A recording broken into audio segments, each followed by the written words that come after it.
پہلے دن ہی میرے درس میں بیٹھا. ان دنوں میں گھر میں چھوٹی سی مجلس کرتا تھا, 2008-9 کی بات ہے. اس نے جب درس سنا نا مزارات کے بارے میں, قبروں کے بارے میں, بابوں کے بارے میں, انہوں نے کہا جی میں بے اولاد مر جانا ہے, میں بابے کسی کو نہیں جانا. اچھا جی, وہ آیا اسی کے لیے ٹکٹ کٹا کے تھا. جیسے ہی واپس گیا, اس کی وائف کی طبیعت خراب ہوئی, وہ ڈاکٹر کے پاس لے کے گیا تو انہوں نے کہا کہ آپ کی تو پریگنینسی ٹھہرے ہوئے 40 دن سے زیادہ ہو چکے ہیں. یعنی وہ خواب سے پہلے پریگنینسی ٹھہر چکی ہوئی تھی, وہ بابے کے کھاتے میں ڈلنی تھی جو اللہ کی تھی.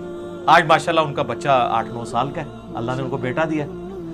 تو وہ جب خواب آیا اس سے پہلے ہی یہ, کیونکہ پریگنینسی کا تھوڑے دنوں کے بعد پتہ چلتا ہے, تو یہ اکثر بابوں کے کھاتے میں جو واقعات ڈلے ہوتے ہیں نا, وہ اس طرح ڈلے ہوتے ہیں, وہ اللہ کے ہوتے ہیں, وہ بابوں کے کھاتے میں ڈالے ہوتے ہیں. یہاں بھی اگر کوئی کمزور ایمان والا ہوتا تو جا کے مائی سے دام کرواتا اور پھر نکل بھی آتا تھا. پوری زندگی نہ انہیں قرآن پڑھنا سی, نہ بخاری نہ مسلم, انہیں مائیاں اور بابیاں پیچھے جانا سی.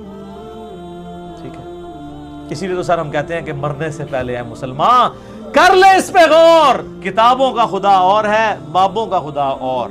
ہم آپ کو کتابوں کے خدا کا تعارف کروا رہے ہیں, اور جب آپ غور کریں گے تو آپ جھوم کے کہیں گے, ضرور کہیں گے کیا, کہ نہ میں بابی نہ میں بابی, میں ہوں مسلم علمی کتابی. تو یہ اس طریقے سے جھوٹی تعویلات اس واقعے سے جو سہارا لیتے تھے, میں نے اللہ کے فضل سے ان معاملات کو کلیئر کر دیا. سورہ آل عمران میں بھی آتا ہے, آیت نمبر 81 اور 82 میں اللہ تعالیٰ نے عالم ارواح میں تمام نبیوں سے عہد لیا تھا کہ اے نبیوں, جب میں تمہیں نبوت دوں اور میرا کوئی اور پیغمبر آ جائے تمہاری زندگی میں, تو تم نے اس کی تصدیق ضرور کرنی ہے, اور اس پہ مجھ سے وعدہ کرو اور بھاری ذمہ میرا اٹھاؤ, میں بھی تمہارے ساتھ گواہ ہوتا ہوں.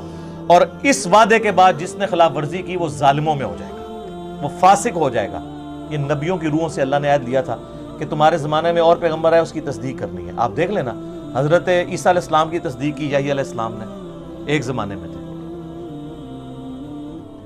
تو تعویل خاص کے اعتبار سے تو یہ تمام انبیاء کے لیے, اور تعویل عام میں آپ ہمارے نبی علیہ السلام کے لیے اس اعتبار سے لے سکتے ہیں کہ اللہ تعالیٰ نے یہ عہد لیا تھا کہ اگر ہمارے نبی علیہ السلام تمہاری زندگی میں آ جائے تم نے اس کی تصدیق کرنی ہے. اور وہ اللہ نے کروائی ہے.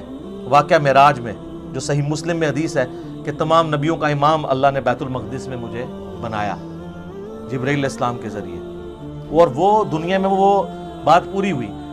میں ایک معصومانہ سوال کرتا ہوں کہ نبیوں کی نبوت چھن جانی ہے اگر وہ رسول اللہ پر ان کی زندگی میں ایمان لا کر ان کی مدد نہیں کریں گے. سورہ آل عمران 81-82. حضرت خضر کے بارے میں کوئی ضعیف حدیث بتا دیں کہ کبھی غزوہ بدر, احد یا خندق میں رسول اللہ کے ساتھ شریک ہوئے ہوں,